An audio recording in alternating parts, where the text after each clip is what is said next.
Are you struggling for consistency in your sim racing? Does your iRating look like a roller coaster? If so, we have good news for you. The way to get more consistent is to first understand what you're doing differently than the professionals. And VRS is the answer. With our competitive subscription, you will have the telemetry, setups, tutorials, and everything else you need to fully analyze your driving. Our data packs and the ability to compare your driving with the best in the world will show you exactly where to adjust your inputs, change your driving line, and shave seconds off of your lap times. And our powerful and precise Direct Force Pro wheelbase and precision pedals are being used by some of the world's best drivers. All these champions agree that VRS hardware is not just the best on the market, it's also priced.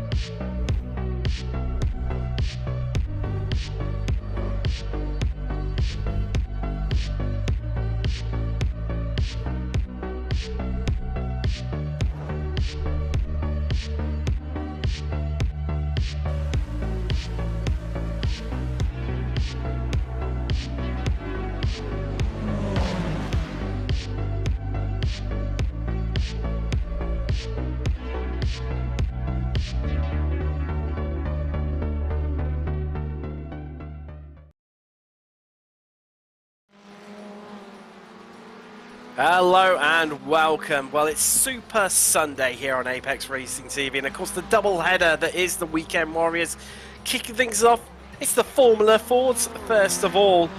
And where better place to be? The most northern track on the whole of iRacing. A track that, well, many didn't even ask for, many didn't even know about, but it's really cemented itself into the roots of the lower formulas. Of course, this Rudskogen Motor Centre in Norway.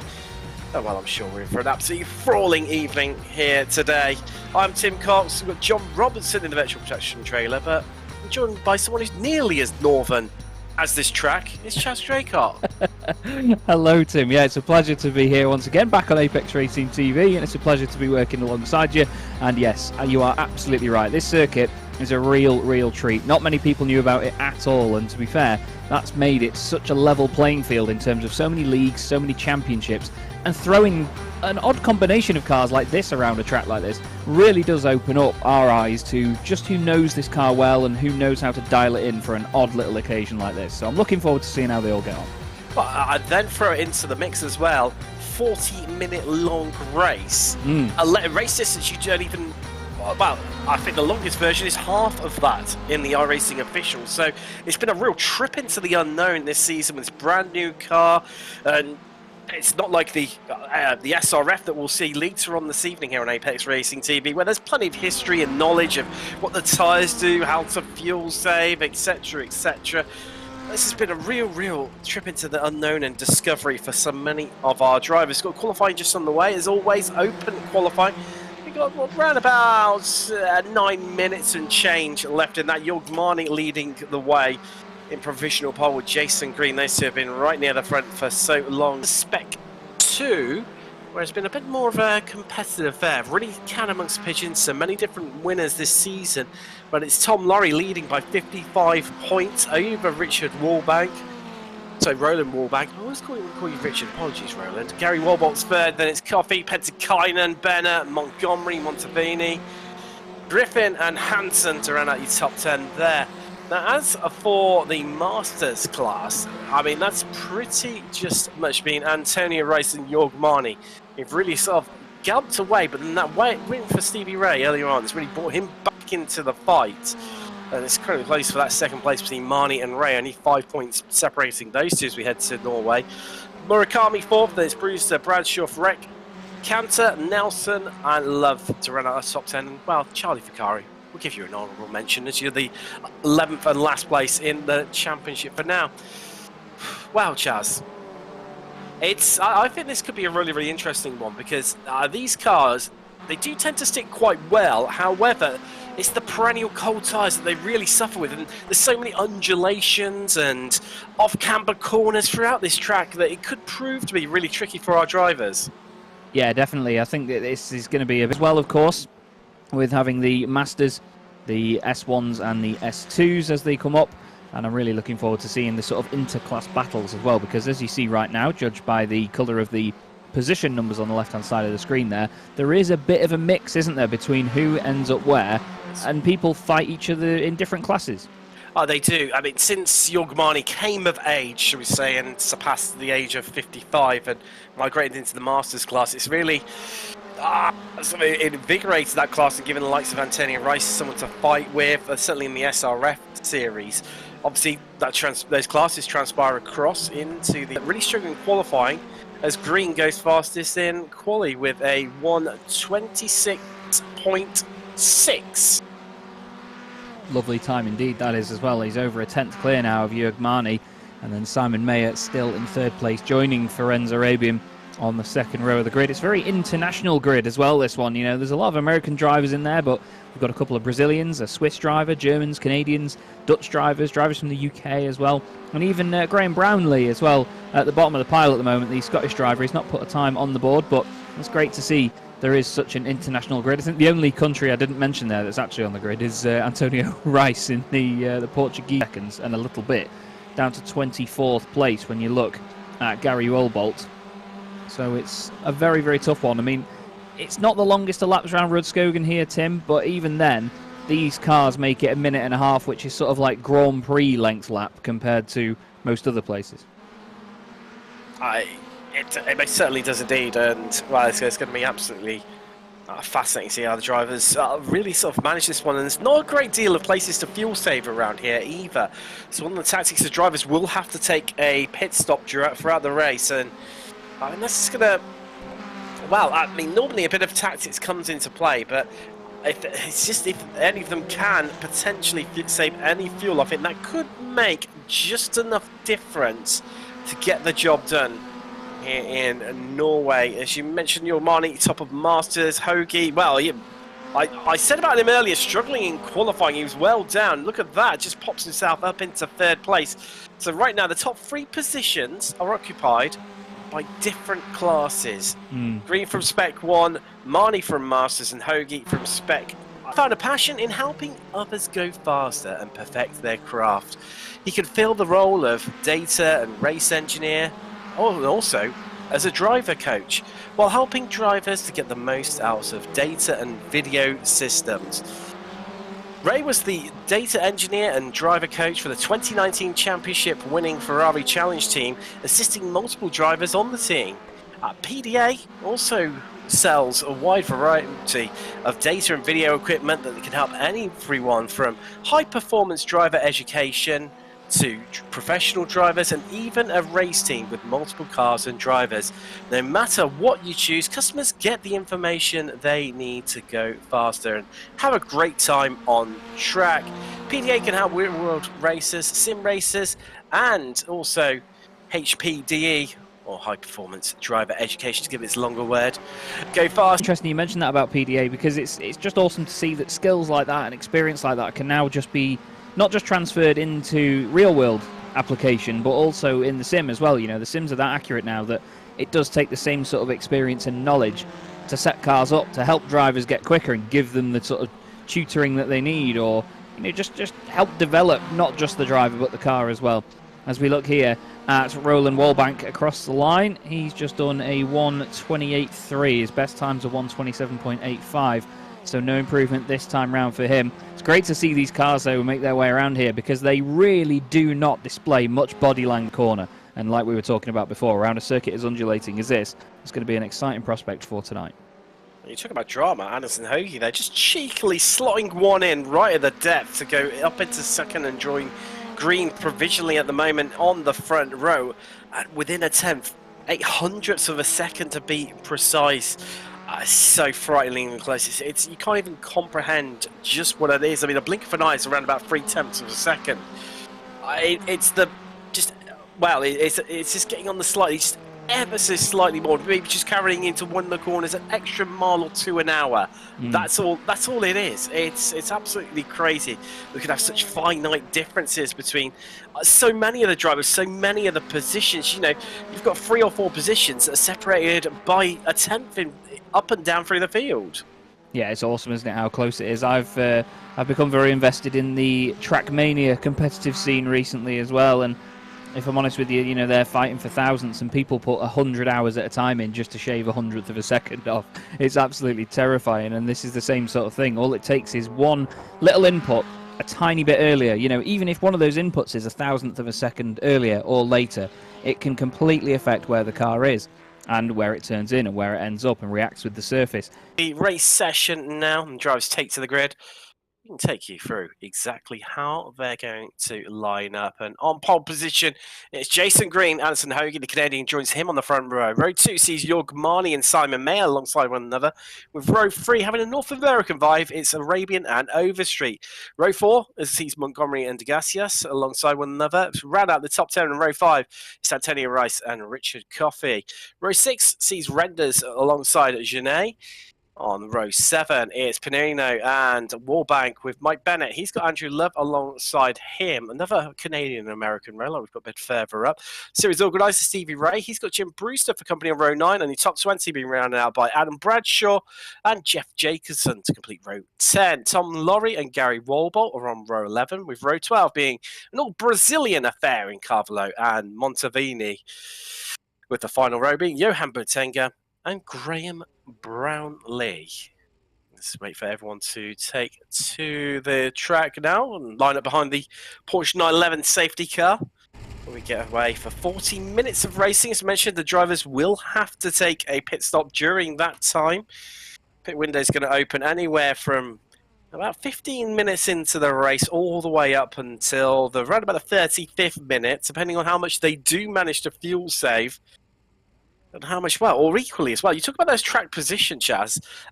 Whether they even elect to maybe go for the undercut. We have seen that work a few times this season, both in the Formula Ford Series and the SRF Series. And that, with it being a bit of a challenge to pass around Rudskogen, that might actually be a viable option for some of our drivers. Yeah, definitely. Track position is important, and having the slipstream is great, but it's a bit safer, I suppose. If there's a big spread of talent in the field. There is that, and also leaning out towards, obviously, Ray Sports being an American-based series. They love their rolling starts over there. They do. My American friends call our standing starts practically communist in comparison, but that's their it's a perennial Britain versus American banter, bless them. But no, and also, as you'll see later on in the SRF series, a small grid.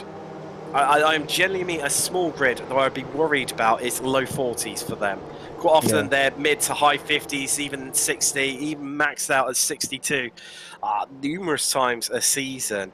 So I think it just, like you say, just makes it that little bit safer for getting things running. And of course, that Ray Esports home of the unofficial SCCA as well, where of course, in real life, all about the rolling starts. The face on the front of Jason Green's car is terrifying me. I really don't like it. But it's interesting to see just how many there are actually out there, because 26 doesn't sound like a humongous grid, but I'd say it's just about the right size. I always say that, especially in sim racing, your ideal grid size is over 20 and under 30.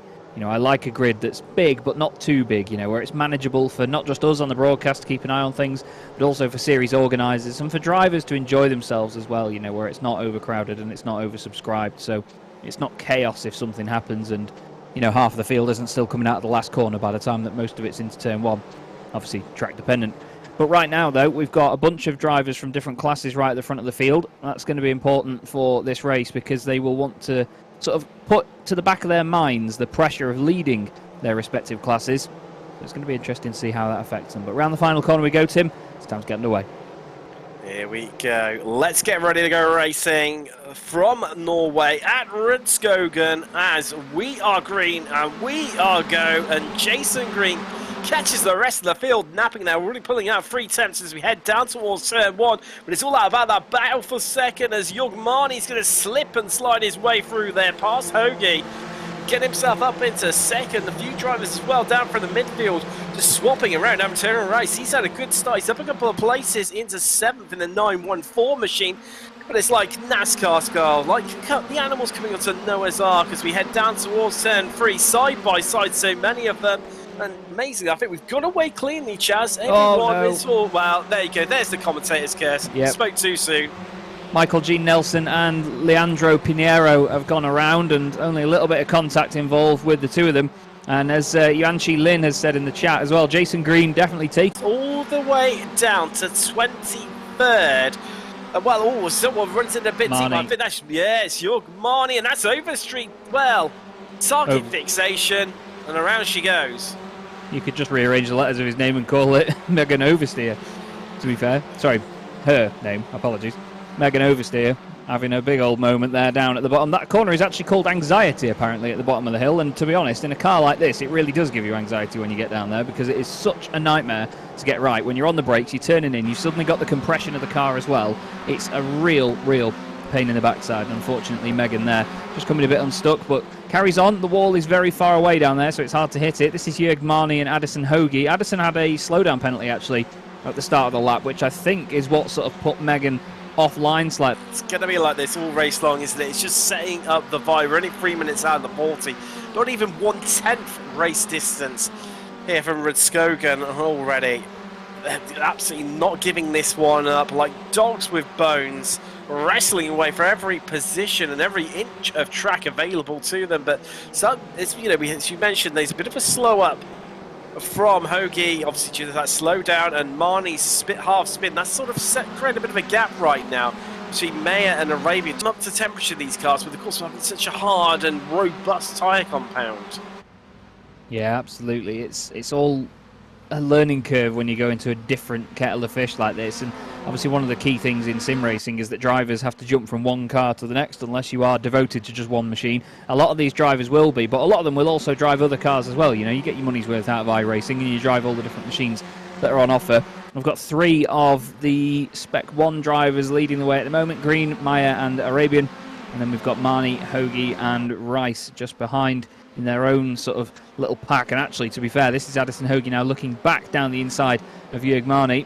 The Swiss driver running way wide around the outside. Addison goes through. Jörg tries to pick up a bit of, well, something out of the back end of Addison's car. It was very close between the two of them, though, and there was nearly contact. But luckily, with sort of how high up the gearbox is in this car and the crash structure at the back and how low the nose is, they don't actually make contact that's that sort of detrimental to their race when they do get together.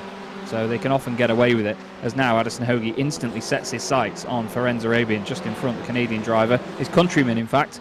The two of them now battling for the final podium spot. But Addison clearly not... His teeth, obviously, after that slowdown, although... Oh, is he not... He's not... No. I was a bit worried he incurred another one, especially when you said, oh, I thought... Maybe Chaz is seeing the same as me. I was intrigued there by the fact that he tucked the car right to the inside as soon as he possibly could when he came out of turn 2 to make sure that if Ferenc Arabian was going to get into the slipstream and follow him down there, that he was out of the way, and he had to at least compromise his pace a little bit to get into the slipstream in the first place, because Addison knows just what the slipstream's like in these cars. He's made 2 overtakes using it to his advantage by now, so he's certainly wise to it. Right now, though, he wants to go chasing after Simon Mayer in second position, the German driver. But there's a hell of a train developing here of these 5 cars: Hoagie, Arabian, Marni, Rice and Renders, and they've got about 3 seconds back to Richard Coffey, so they can still battle amongst themselves for a bit and not lose too much time, because as we've seen, the slipstream is so important between these cars. Here's Carvalho, Pedro Carvalho, looking down the inside of Jeff Jacobson. The 2 of them glued to each other right now for 15th and 16th position. Pedro's got his countryman Leandro Pinheiro behind him, and Pinheiro is actually recovering from his earlier issue. Alan Degassis is doing the same as well, down in 18th spot. And it was Chris Montgomery, wasn't it, that went around just on the previous lap that we unfortunately had to... well, we missed the initial incident, but it seemed like it wasn't too much to upset them for the remainder of the race anyway. Well, I think There we go. You asked for it, you get it. John Robinson right on the ball. It was Degassis. Yeah. Well, let's see. Unforced... Oh, no. So there goes Montgomery in front of him, that just drops it on the exit curb, and then Degassi as well. Star points are plenty for flicking the car back around in the correct direction. I'll definitely give him that one. Yeah, he did a good job there, Degassis, but it was just one of those things where he knew that, obviously he could see in front of him that Chris was going to be a little bit too hot into the corner and had to back out of it. But it's so hard, and really gets close to the gearbox of that car under braking, but doesn't make anything of it this time round. It reminds me of a sort of old Jordan livery, does the number 36 machine right now, which I'm fed up of looking at this week, if you ask me. Those that know will know. But Jeff Jacobson he's going to be fed up of looking at it in his mirrors anytime soon, isn't he, Tim? He is indeed. He is indeed. But likewise, lurking in the background then, Pinarino just waiting for the opportunity of those drivers to have their own bit of an issue, get slow out the corner. Oddly though, I tell you what, Arabian really struggling for race pace here. Ran well in qualified fifth. He's climbed one place up into fourth. Well, he even got into third at one stage, and Addison Hoge just reeled him in like it was a mackerel on the end of a fisherman's line. Just absolutely reined him in with quick and relative ease. And now it's Jörg Mani doing exactly the same thing, and just I'm not too sure what's even causing it, because it's too early in the race for it to be. It was an epic battle. And Overstreet gets turned there. I believe there was contact, and well, it's just not her night whatsoever. Back down to 20th, having started 6th, and those 2 incidents is what's cost her dearly. Mike Bennett into the pits. That's an early stop, but it will get him home to the end of the race. Well, it was him that turned Megan around, so I think he had no option other than to run wide and go into the pits, because it might have given him damage, to be fair. But he was just a little bit impatient going towards the apex of the corner, I think, and that was it. Turned him around, and Addison Hoge's already up into 2nd place while this has been going on. We've got to remember, though, Tim, that it was Jörg Mani and Addison Hoge that were 2 of the quickest qualifiers out there. So with the slowdown penalty for Addison and the off for Jörg Mani, the only things not the evening the Brazilian was definitely hoping for. But I mean, the gap had nearly got out to pretty much 2 seconds between Hoge and Arabian. And the fact that, between Maya and Arabian, the fact that Hoge's had managed to obviously catch up with Arabian, pass him, and then reel in Maya, and is now going after Jason Green with relative success. It's an absolute epic performance from the Canadian here in Norway. Stevie Ray into the pits there, but I mean, whereas Hoge relatively easily and quickly dispatched of Arabian, Mani just seems to be struggling a little bit at this stage of the race. Yeah, just not able to find the opportunities to get through, I think. I mean, the pace is all right. It's just that can't quite make the grounds forward or make the sort of moves and lunges at this point. He's able to sort of sit there and follow this pace and keep on a very good pace at least, but it's just not working at this moment in time. Ferenc is doing everything right, and to be honest, the pressure behind Mani from Antonio Rice in the Masters category is certainly making a difference as well, I'd say. Here's Leandro Pinheiro, still having a go at a car ahead of him, which is Adam Bradshaw at this moment in time. Adam's gained 8 places from where he started, so he's having a good old run. Not quite into the top 10 yet, but he's doing everything right from where we're sat.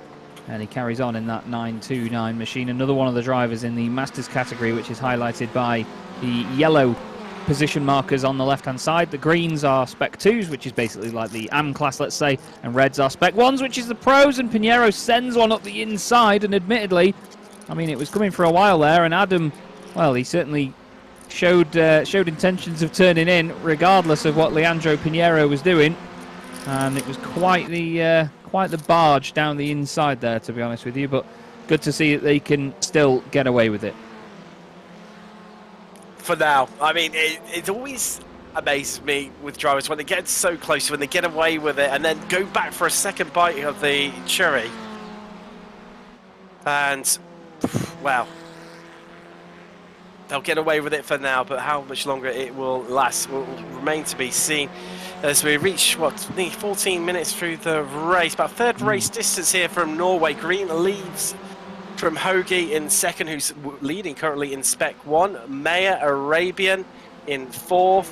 Then it's Jörg Mani, Antonio Rice, who's the 1st and 2nd in the Masters category. Thomas Renders is 7th overall, with 2nd and 3rd in Spec 2, 8th and 9th respectively for Coffey and Warbank. Andrew Love running out the top 10, and 3rd, currently the last podium place in the Masters category.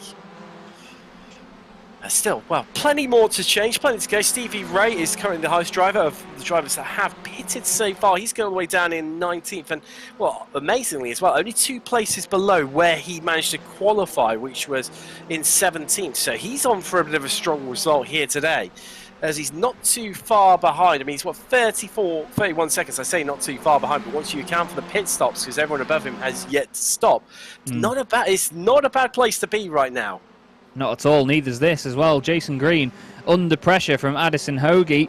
Addison's been an absolute star throughout this race and continues to be. And is really, really pushing on at this moment in time. The gap is going to come down and down now as they go in the slipstream down the hill towards Anxiety at turn 3 at the bottom of the hill. And look, Green defending the inside line. He doesn't really have to do that at this point. Addison tries to get the cutback. You can see the stab on the brakes there to make sure that the car does not make any contact with the back of the car in front. It's great respect, but the two of them are now starting to break away from Mayer a little bit as they head up the hill. It's important sections of the circuit like this where you do follow one another. Make sure that you don't trip over each other, as Addison's found a gap down the inside, actually. Lovely move.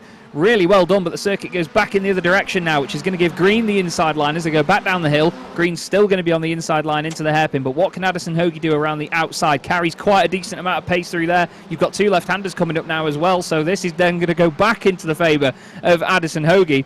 And Addison is surely going to get it done, just needs to be nice and smooth, careful on the brakes on that tighter line. And we have a new race leader for the first time in this race, and it's number 69, Addison Hoagie from Canada. And what a fantastic comeback this has been from the slowdown in the opening moments of the race. Great job. We do love a recovery drive, and that's not really been one better this evening. What Hoagie's displayed, it's the pit strategy element that's going to play into this. This is by no stretch of the imagination. It's the pit strategy element that's going to play into this. This is by no stretch of the imagination done and dusted. Hoagie's just got to go hell for leather realistically for the next few laps and just open up that gap as much as possible. It's currently already out to 7 attempts. He's absolutely flying. Meanwhile, further down the field, it's this battle for fourth. Arabian, Marnie, race all on one top of them. In fact, the latter two batting out for the lead in class right now. And I mean, Marnie's got to be disappointed that earlier half spin it's just completely and utterly cost him dearly, and he's not really been able to recover from it since. No, he's not been able to come back properly. Like I said before, you know, he's keeping the decent pace going, but he's just not able to make moves and move further up the order and make more of a race of it. So I'm not sure whether he is trying to fuel save what he can in the slipstream there, because that's the thing. I don't think Green and Mayer would have had chance to fuel save that much at the moment, because so much of this circuit is on the throttle because of the hills and everything you've got. You do have the tiny opportunity coming down into Anxiety, but you don't want to unload this car too much and have loads of lift-off oversteer. You don't want to also just like that from Arabian. Oh, yeah. Arabian goes around very, very quickly. No, that was... Pinheiro's gone into the pits. Apologies. And I saw that car going down the timing screen, but you're right. It's for Enzo Arabian. And it's just so easy to do it. That's the thing. I said before, these cars, they're not Scale Extric-like, where they're glued to the road all the time. But when they go, it's very hard to catch them. You know, you can slide them occasionally to a limit, but once it goes past a point of no return, it's very, very difficult to stop it going around completely. I tell you what, masters by name and masters by nature. I say that as Marnie just runs in deep, but going for almost like the double apex there, and just trying to round the corner off, straighten up and get on the throttle as soon as possible. Different tactics from these two drivers, and bar of the slipstream, they've just evenly matched on pace. Last time around, only 0.02 of a second separated them in terms of lap time. Yeah, Reese has got the easier job here to just follow at the moment. You could hear him lifting there behind Jörg Marnie, and he doesn't want to push past him at this point. I think he is going to be the one that's fuel saving. He's got that same sort of face on the front of the car that was visible on, I believe it was Jason Green's car as well. I think all of them in team, it is, the same team actually. Jörg Marnie has got the same, hasn't he? It's the same livery, just different coloured car. I've only just realised, and I don't know why it's taken me that long, but still. Do you know what? You say that, Chaz. I've done. Well, we joined in a little bit late to the party here at Apex Racing TV. I think it's round 3 we joined in. So we're round, 8, I think now. So for the last 5 rounds, I've not spotted that until you just said about that. So it eluded me as well. You're not alone on that. That's all right then. I'm too much of a sucker for a livery. I love details within liveries, and I tend to usually notice, but clearly not tonight. So we still have these two battling together, though they might actually be in communication with each other, whether that be on Discord, TeamSpeak, or any other sort of voice chat platform. Teammates usually do sit and chat away with each other during the races. You get that odd guy that takes it too seriously sometimes, doesn't like to talk. Here's Alan Degassis down the inside. He's leaving his talking to the racetrack there as he goes down the inside of Adam Bradshaw. Bradshaw's still got an overlap though. They need to be careful of contact back up the hill. It's easy to forget sometimes how open wheel these cars are, because there is literally barely any bodywork on these cars. And Degassis now back down the inside through the quick left.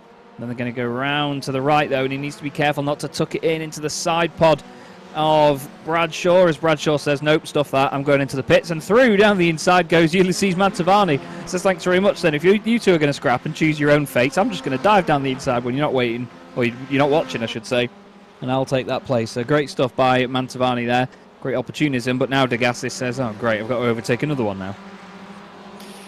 And it begins all again, doesn't it? All of that hard work, manoeuvring them around, trying to position them to get them where you want, thinking corners and corners ahead to get the move done. De Gassis has to do it all over again, but, well, you don't get anywhere without doing it, and the American knows that full well. But getting himself up at 12. I mean, Mantovani, he's... Yes, I know pit stops have played a part of it, but he's up an incredible 12 places so far into 12. There's a bit of a moment, look like there from De Gassis, and a little bit of a switch.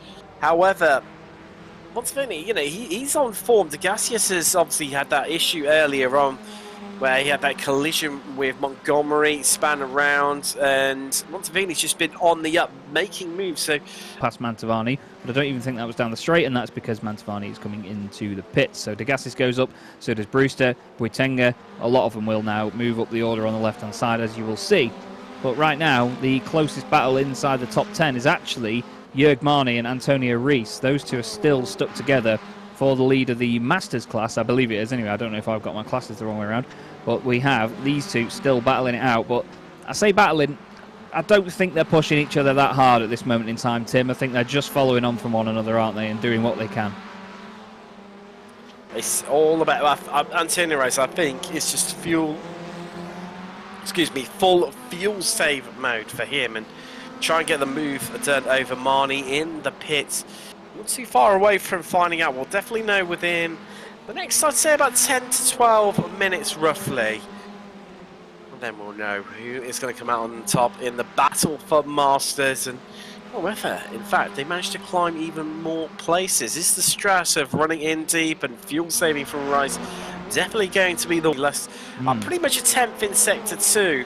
And then he lost 2 or 3, well, more like 4 attempts, in fact, 2 of them in Sector 3, so that's where it's all happening.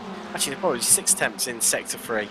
I was looking at Jörg Marni's line there. So, yeah, 3 attempts in Sector 2, 6 attempts even in Sector 3. So that's where all the time is just evaporated from for Mayer.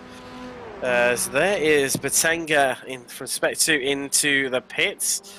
Likewise, who else is in there? Ronan Wallbank, Jim Brewster too, just heading out of pit lane. Porsche 911 safety car doing a brilliant job of sitting there waiting patiently for essentially nothing in road racing. And they're going to come out. So of all the drivers that have pitted so far, Leandro Pinheiro in 12th place is your leader, shall we say, of that little battle. And he's definitely going to move up a fair few places. However, I'm just looking at pit stop times. I'm wondering if he may have fueled the car a little bit short, Chaz, compared to everyone else around him. He stopped on lap 12, stationary for 11 seconds, whereas everyone else was, what, 17 to 21 seconds, roughly, to take a bit of an average, and they stopped 4 laps later. Has he got enough fuel on board to see him half home, or is everyone else over-fueled? That's the big question. Yeah, it makes you wonder how much fuel saving he would have been able to get done, because that's about half of what everyone else has put in. And to be fair, it's the same for Michael G. Nelson as well. He's put 9 seconds worth in, so he's really not. I think that might have been a fast repair, Chaz, because he stopped on lap 1. Oh, he did, yes. My bad. That's all right. We should make about right in terms of stationary time in these cars. So I was just about to say the other car that stopped on lap 1 has just had an incident and jumped back to the pits, which is Graham Brownlee, unfortunately. He's had a bit of a drama out there on the circuit near the start of the lap as well, I believe, and has now jumped back into the pits. So his race not going well at all at this point. But this is Jim Brewster, who just came out of the pits alongside Ulysses Mantovani and has stayed in front now. Addison Hoagie and Antonio Reis in the pits. I was just about to say, Chaz, sorry to cut across you, and then you'd picked it up yourself. Well spotted. Hoagie and Reis into the pits. So Hoagie in from the lead, Reis in from 4th overall and 5th overall and 2nd in class. It's hammer time now for Marni to try and bridge that gap, but how much fuel saving has Rice done? Has he gone for a bit of an earlier strat to get that undercut with still a good chunky window for him to come out into and try and set some quali-style laps? This is where the guessing games begin. 27 minutes completed. Our top 8 are yet, sorry, top 9 are yet to stop. Everyone else below them has. Who's going to come out first in terms of Hoagie and Rice? I think Rice has got out ahead of Hoagie. Yes, he has, and interestingly, so Rice was only stationary for 12 seconds. Hoagie stationary for, well, what seemed to be 19 seconds, and more like what everyone else has done, with the exception of Leandro Pinheiro. So have Rice and Pinheiro got this right? And then Thomas Renders, pretty much everybody actually has gone through so far. The next car that would be pitting would be Richard Coffey right now. He's up 4 places from where he started. He's leading the Spec 2 class as of this moment in time. Megan Overstreet is the next car behind in 7th place overall. And there's still a few of them left to go. Chris Montgomery would be the only car. Yes, he's just coming to the pits now, actually. So the rest of them ahead of Chris have all stayed out on the circuit. So the top 8 are all yet to pit. It's kind of a bit fine, aren't they, as well? Just looking at the clock, 28 minutes. I mean, they've still got potentially, based on what we've seen so far this season, another 4, maybe 5 at an absolute push, depending on where they are on the lap, to be able to, you know, stay out. But it is starting to cut it a bit fine for those two. Talking of cutting it fine, it's this battle, well, the top of the 2 cars that are pitted so far as Hoagie moves to driver's right of Reese and gets the move done before. Whereabouts are they in the lap? The cars ahead of them. So yeah, they've all stayed out again, Chaz, with the exceptions of Coffey and Overstreet. Yeah, still a bunch of them carrying on and just lingering on the circuit, you could say, as much as they can. Jörg Marni is right behind Simon Mayer still as well. He's going to be holding on. Alan Degassis comes into the pits now from 8th position. At this moment in time, here is Simon Mayer and Jörg Marni. I think the 2 teammates right together, as Simon has a bit of a wobble there. But again, look, a wobble in this car doesn't really mean that much. You can still save it and still not have it completely go around on you. There's a few cars out there that don't seem to have numbers on. I'm not sure if it's because of the type of livery that they have on them, because you can do a set file in iRacing that means that it doesn't show the number and you tell it that you've put your own one on, but a lot of people don't tend to. Either that or he's got his number in white on white number boards, which obviously doesn't help anybody. But still, that's just me getting picky about it, because I'm an absolute fanatic about number boards and I hate fluorescent yellow numbers on windows. Simon Mayer continues on, but look, Jörg Marni comes in and race leader Jason Green has also hopped into the pits now with just under 10 minutes to go. So keep an eye out for Addison Hoagie. Keep an eye out for Antonio Rice. Where are they? The 2 key battles, not only for the lead overall, but the lead in Masters. Arabian, he's into the pits. So it's only Mayer and Renders that have kept going. They are the only drivers yet to pit. They're running into deep, into overtime are those 2. Well, there is Addison Hoagie. So he is, he's just about to come into the final complex to corners 13 and 14. They're quite slow and cumbersome and seem to last forever. Certainly 14 does. This never-ending corner that covers 270 degrees. There is Green. There is Marni just behind him. And where is Degassis? He's coming across, Hoagie even. And Rice, they're coming across the line, but it's not gonna be enough. But Hoagie is up to pace. He's got 1 second to make up to Marni, but crucially, it's that pit stop time that's what's cost him. Because if he had taken the same amount of fuel as, well, Green, Marni, and Rice, then he would have come out comfortably in the lead. Yeah, that's it. I mean, it's one of those things where we won't really know the difference in terms of what the drivers are planning or doing until they all form back up on the circuit again. But yeah, Addison Hoagie was pushing so hard early on. Maybe that's why he's had to take more fuel on board. I'm not sure. Whether they all run it dry and just fill up a certain amount, I'm not sure. But still, Simon Mayer into the pits. Thomas Renders in there as well. And they just... I'm one of these. I'm also a stickler for making sure that you stay in the fast lane of the pit lane, even though it's very easy to just drive along on the left-hand side. Hoagie leading Spec 2, Jörg Marni leading the Masters, and Simon Mayer second in Spec 1 at the moment. And this is very nip and tuck down the hill towards Anxiety. That's Anxiety alone when you're on your own, but never mind 3 cars into there. They all manage to sort it out, though, and Hoagie gets ahead of Mayer, but Jörg Marni stays ahead of the pair of them. Oh, great stuff from Marnie, wasn't it? I mean, Hoagie gave it absolutely everything he got. Set the new fastest lap of the race last time around 126.58 for him. What can these drivers do? This plays right into the hands of Jason Green, though. 3.2 seconds, in fact, make that 3.3 seconds. The advantage he has got. Marnie, Hoagie and May are now all over one another. They're scrambling, climbing, and desperate to fight this one out to pick up second overall. I think they know with, what, some 6 minutes left on the clock here, the chance of the win is pretty much gone and done and dusted.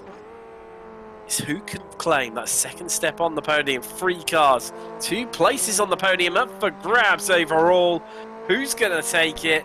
Wow, not long to find out indeed as we look back from Marnie and Addison Hoagie. Well, getting as close as you like there, Chaz, but Marnie's just going to cover up this inside line. He'll give him the inside into turn 1, but turn 2 he won't have it. And just has to check up to prevent cutting the track there even. And he lives to fight another day, but the momentum heading down the hill is going to be with Hoagie. We've seen him make moves here before. Marnie knows it. He's just trying to squeeze him to the inside, but they're going to run out of room as they both twitch and oversteer and slip and slide down the hill. Marnie goes for the late apex. So well, I thought they were going to make a bit of contact there, but it's just the camera angle, luckily. And Simon Mayer is just sitting back and watching and enjoying the action. But while all this battling's gone on, Chaz, look, he's right behind him. It's Antonio Rice. He's come to join the party.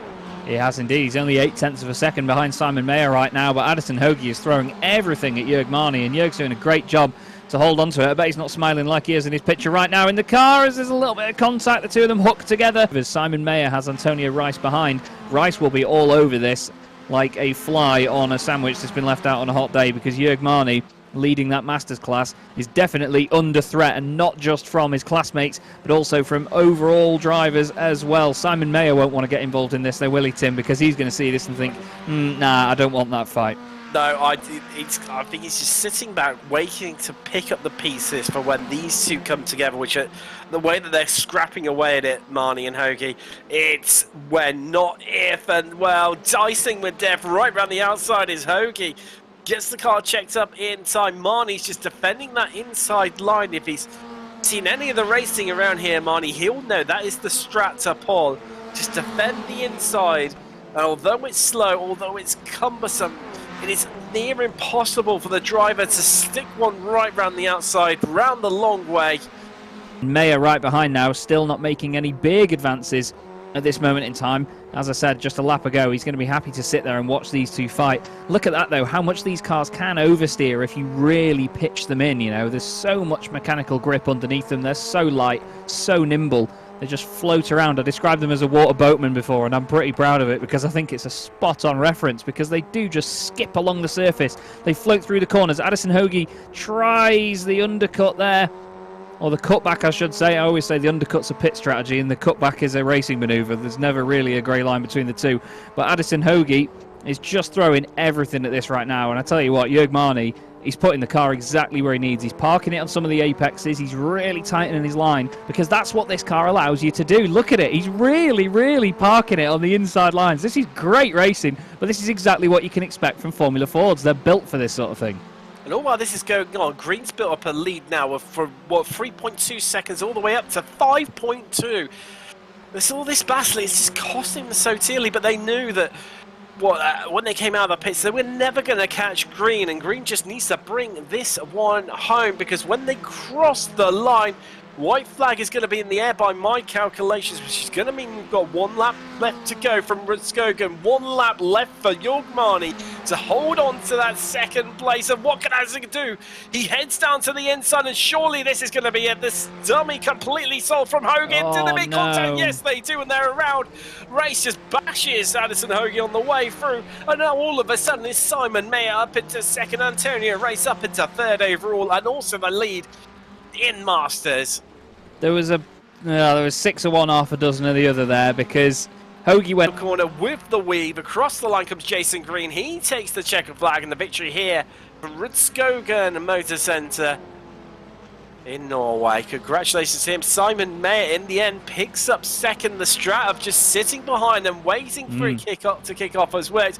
And then Thomas Renders Well, he's had a quiet race, and he picks up 8 places and gets onto the podium. A great result for him. Marnie's still going to pick up the victory in Masters, and likewise, well, actually, Inspect 2, Hoagie into the pits, so that means it's Richard Coffey. He's going to pick up the victory. Inspect 2, Wallbank and Montgomery. He had, of course, that incident early on. Now looks like he's going to pick up the podium. Inspect 2, the last place on in the 3rd. He is indeed. 13th overall, but even so, you've got to be there. Oh, absolutely. In it to win it. And Steve Ray takes 2nd place in the Masters ahead of Andrew Love. Great job by both of those drivers. Steve actually gained 7 places in that race. Andrew gained 5 as well. Biggest mover in the field is actually going to be Johan Buitenga. The Dutch driver is going to have gained 11 places by the time this race finishes. There he is actually in car 664. Very well done indeed, wearing the traditional orange, which is the national colour of the Netherlands. And that is a really, really strong result for Johan. But well done to Jason Green. He's going to want to watch this one back just to know what went on behind him, because there was so much going on behind him that he wouldn't have seen. But I'm sure, as a driver, that's not a bad day at the office at all. It's not. It's when you're hardly featured out in front. You know you've had a solid race and it's all come together nicely for you. Well, that's pretty much what it's been here today for Jason Green. And we'll be able to bring you up some classified results very shortly as everyone just coming to a halt out on track. And definitely, I think a few of those drivers can be running short on fuel. Here they are, as confirmation. Jason Green takes the victory over Simon Mayer and Thomas Renders around that podium. Arabian 4th, it's Jorg Marnie in 5th, and your winner in Masters. Overstreet and Pinero. Well, Overstreet, that's a cracking result. Back up to where she qualified. And there's Jackson, Montevini, Montgomery, Marc Genet in 18th, with Addison Hoagie in the end finishing 1 lap down in 19th. Likewise, 1 lap down was Antonio Race and Alan Degassi, taking up to 21st. Then into retirements, Graham Brownlee, we lost him on lap 16. Carvalho on lap 8. Laurie on lap 6. Likewise for Mike Bennett and Gary Warbolt. We lost all the way back on lap 2. Let's have a bit of a chat to some of our drivers quickly. Congratulations to our race winner, Jason Green. Jason, Chaz said during commentary towards the end, you're going to need to watch this one back to work out just what happened. Were you surprised by the amount that you won here today by? Yeah, for sure. I saw that I was going to have a little bit of a gap after the pit stops, just based on how long Addison's took. But I definitely expected to have to battle towards the end, since they were both a little faster than me. And, well, it seemed to come down to pit strategy quite a bit. And were you able to fuel safe much out in front, or was it just pretty much a race of just keep going as fast as you can and then fill up? Oh yeah, for sure. When I was out in front at the start, I was pushing all out. Couldn't hit. Thanks. Chaz, if you managed to grab for a chat. We're going to have a word with the driver that managed to take the win in the Masters class. Jorg Marnie joins us in the chat. Jorg, you must be really pleased with that one, mate. Not quite the best ending with the contact with Addison, but it was a great battle up to that point, wasn't it? Oh yeah, I had a lot of fun. I knew he was quicker than me on this track, and he attacked me actually from the beginning on every single corner. And yeah, the last lap on turn 1, it happens. I mean, I left him plenty of room, but he went straight, so he hit me, so that was it. But it was fun. Well, that's it. It always looks like good fun in these cars, and of course, this is a very different circuit to what Formula Ford cars are usually used to racing around, though. How did you find it sort of adapting to a circuit like this? Because it's not an easy place to race around, is it? Actually, very few words. I love the track. I love definitely the car. That's all the combination I need. Well, it certainly looked like it went well for you, Jorg. Unfortunately, we're a bit short on time, so we're going to have to move on quickly. But thanks for joining us very briefly, and we will hopefully see you again very soon. Yeah, thank you. Bye-bye. Cheers.